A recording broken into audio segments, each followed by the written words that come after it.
let's say you're in a conversation and talking about your life, and you're talking to somebody else about their life, and you're thinking like you have the worst, but there's always, like they say, there's always can be worse.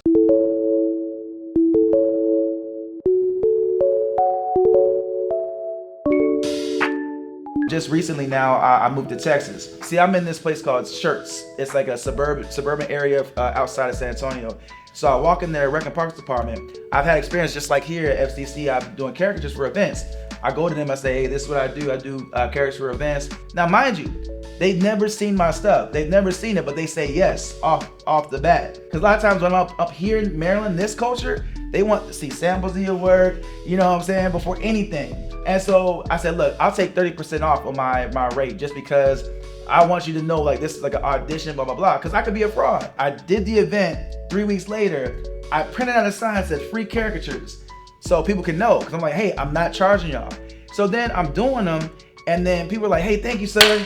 And then I'm looking in there, it's like money. So it was like 10s, 20s, like, so at the end of the day, that 30% I had in my hand. People are like, you do that for free? I'm like, yeah.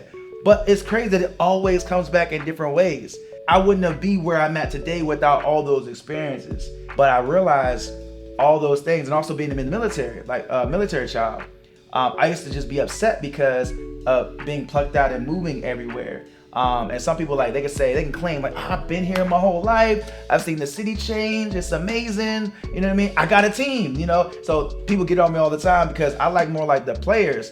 And they're like, well, you're not loyal to the team. Like, you know, or, you know, you're not a Ravens fan. You're not a real Ravens fan for real. Or you're not a this. But I don't have that attachment. I used to regret it, but I feel like all those things are like my strength. Like even in terms of my path as an artist, people look at my stuff like, you know, behind me and everything, and they're like, oh, you're doing your thing, but I used to be rejected, you know what I mean? I used to like, and even now I still get rejected because it's subjective. So some people will be like, that's great, my cup of tea. Some people are like, no, it's not my cup of tea. But when you put yourself out there and try to apply to galleries and these proposals, I'm telling you, probably 9 times out of 10, you're gonna get the no.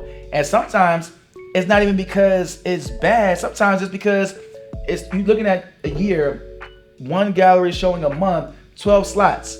And then how are they gonna fit hundreds and hundreds of artists that try to apply? They're not gonna personalize and say, you know what, your art's pretty good, but you know, they're just gonna say, unfortunately, we're not able to da-da-da. So they're not gonna go in detail. So it's almost like you have to determine yourself like your own worth. And I think it took me a long time to do that, because I used to always put myself on Instagram, social media, and they'd be like, oh, what are they gonna say? Are they gonna like it? And they'd be like, 1 like, 2 likes. But then if you think about it, it's not even because people are not really seeing it, the algorithm. So I had to learn about that too. Like, wait a minute, it's this formula that's directing traffic a certain way, depending on certain things. And then even like, and it seemed like it's mainly dominated by like some of the craziest stuff that's on there.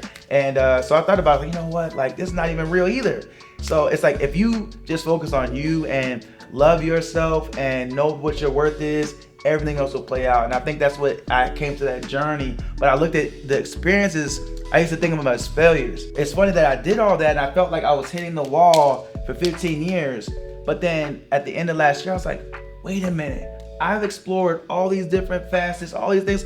That's the map. That's the blueprint. That's the formula. So when you go to like, what's McDonald's Big Mac secret sauce? It's like this.